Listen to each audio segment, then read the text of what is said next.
ನೋಡಿ ಫ್ರೆಂಡ್ಸ್, ಕಬಾಬ್ಗೆ ಕಲಸಿ ಇಟ್ಟಿದ್ದೀನಿ. ಎಷ್ಟು ಈಸಿ ಗೊತ್ತಾ ಕಬಾಬ್ ಮಾಡೋದು. ಈ ಥರ ಕಲಸಿಟ್ಟಿದ್ದೀನಿ. ಈ ಕಲಸೋದಕ್ಕೆ ಏನೇನು ಹಾಕಿದ್ದೀನಿ ಅಂತ ತೋರಿಸ್ತೀನಿ ಬನ್ನಿ. ನೋಡಿ ಫ್ರೆಂಡ್ಸ್, ಇವಾಗ ಚಿಕನ್ ಕಬಾಬ್ ಮಾಡೋದು ಹೇಗೆ ಅಂತ ನೋಡ್ಕೊಳ್ಳೋಣ. ನೋಡಿ, ಒಂದು 1/4 kg ಅಷ್ಟು ಚಿಕನ್ ತೊಗೊಂಡಿದ್ದೀನಿ. ಇದಕ್ಕೆ ನಾನು ತೇಜು ಚಿಕನ್ ಕಬಾಬ್ ಪೌಡರನ್ನು ಯೂಸ್ ಮಾಡ್ತಾಯಿದ್ದೀನಿ. ಇದನ್ನು ನಾನು ಆಲ್ರೆಡಿ ಹಾಕಿದ್ದೀನಿ. ಆಗಲೇ 1.5 ಪೌಡರ್ ಪ್ಯಾಕೆಟನ್ನು ನಾನು ಅದಕ್ಕೆ ಸೇರಿಸಿದ್ದೀನಿ. ಕಮ್ಮಿ ಹಾಕಿದ್ರೆ ಚೆನ್ನಾಗಿರಲ್ಲ ಅಂತ ಹೇಳಿಬಿಟ್ಟು ನಾನು ಇಷ್ಟನ್ನು ಸೇರಿಸಿದ್ದೀನಿ. ನೋಡಿ, ಈ ರೀತಿ ಆಗಿದೆ. ಕವರ್ ಕಟ್ ಮಾಡೋಕ್ಕೆ ಕತ್ರಿನೂ ಇಟ್ಕೊಂಡಿದ್ದೀನಿ. ಮತ್ತು ಜಿಂಜರ್ ಗಾರ್ಲಿಕ್ ಪೇಸ್ಟ್ ಎವರೆಸ್ಟ್ದು ಇಟ್ಟಿದ್ದೀನಿ. ಇದನ್ನು ಸಹ ನಾನು ಹಾಕ್ಕೊಂಡಿದ್ದೀನಿ. ಕತ್ರಿ ಆ ಕಡೆ ಇಟ್ಬಿಡೋಣ. ಮತ್ತು ಒಂಚೂರು ನೀರು ಹಾಕಿ ಕಲಿಸ್ಕೋಬೇಕು.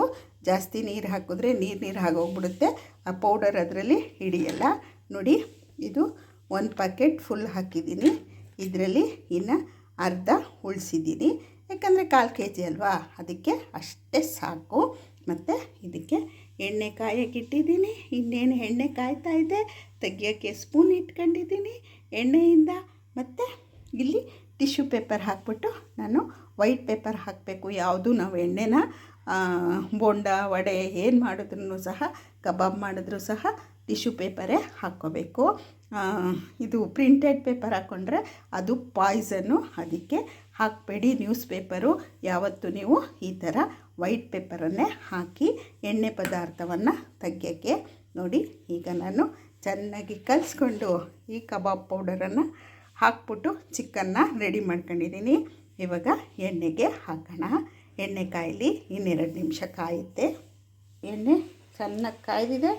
ಇವಾಗ ನಾನು ಕಬಾಬನ್ನು ಬಿಡ್ತೀನಿ. ನೋಡಿ, ಸ್ಪೂನಲ್ಲೇ ಬಿಟ್ಟರೆ ಒಳ್ಳೆಯದು.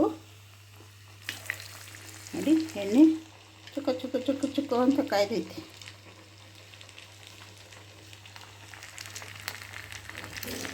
ಈ ರೀತಿ ನಾವು ಎಷ್ಟು ಬೇಕೋ ಅಷ್ಟು ಬಿಟ್ಕೋಬೇಕು.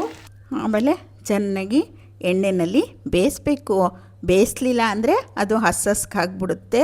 ಮತ್ತು ಅದೊಂಥರ ಕ್ರಿಸ್ಪಿ ಥರ ಬರಲ್ಲ. ಅದಕ್ಕೆ ಚೆನ್ನಾಗಿ ಎಣ್ಣೆಯಲ್ಲಿ ನಾವು ಬೇಯಿಸ್ಬೇಕು. ನೋಡಿ, ಈ ರೀತಿ ಆವಾಗವಾಗ ಕೈಯನ್ನು ಆಡಿಸ್ತಾ ಇರಬೇಕು. ಎಲ್ಲ ಕಡೆಯೂ ಆಗ ಬೇಯ್ಕೊಳ್ಳುತ್ತೆ ಈಕ್ವಲಾಗಿ. ನೋಡಿ, ಈ ರೀತಿ ಕಲಿಸ್ಕೊಂಡಿದ್ದು ಅಂತ ನೀವು ನೋಡಿದ್ರಿ. ಈ ರೀತಿ ಅದು ಎಣ್ಣೆಯಲ್ಲಿ ಬೇಯಿತು. ಕಬಾಬ್ ರೆಡಿ ಆಯಿತು.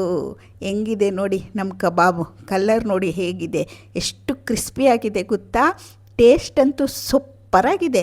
ನೀವು ಸಹ ಈ ರೀತಿ ಸುಲಭವಾಗಿಯೇ ಮನೆಯಲ್ಲಿ ಮಾಡ್ಕೊಳ್ಳಿ, ತಿನ್ಕೊಳ್ಳಿ, ಖುಷಿಪಡಿ. ನಮ್ಮ ವಿಡಿಯೋ ನಿಮ್ಗೆ ಇಷ್ಟ ಆಗಿದ್ದರೆ ಒಂದು ಲೈಕ್ ಮಾಡಿ, ಶೇರ್ ಮಾಡಿ, ಕಮೆಂಟ್ ಮಾಡಿ, ಸಬ್ಸ್ಕ್ರೈಬ್ ಮಾಡೋದನ್ನು ಮರಿಬೇಡಿ. ಮತ್ತೊಂದು ವಿಶೇಷವಾದ ವಿಡಿಯೋದೊಂದಿಗೆ ನಾನು ಸದ್ಯದಲ್ಲಿಯೇ ನಿಮ್ಮನ್ನು ಭೇಟಿ ಮಾಡ್ತೀನಿ. ನಿಮಗೂ ಕಬಾಬ್ ಇಷ್ಟ ಅಂತ ಅಂದರೆ ನನ್ನ ಕಮೆಂಟ್ ಬಾಕ್ಸಲ್ಲಿ ಕಮೆಂಟ್ ಮಾಡಿ. ಮತ್ತು ನೀವು ಯಾವ ಥರ ಮಾಡ್ತೀರಾ ಅದನ್ನು ಸಹ ಕಮೆಂಟಲ್ಲಿ ತಿಳಿಸಿ. ಇದೇ ಥರ ಮಾಡಿದರೆ ಹೇಗಾಯಿತು ಅಂತ ಕಮೆಂಟಲ್ಲಿ ತಿಳಿಸಿ. ನಮಸ್ತೆ.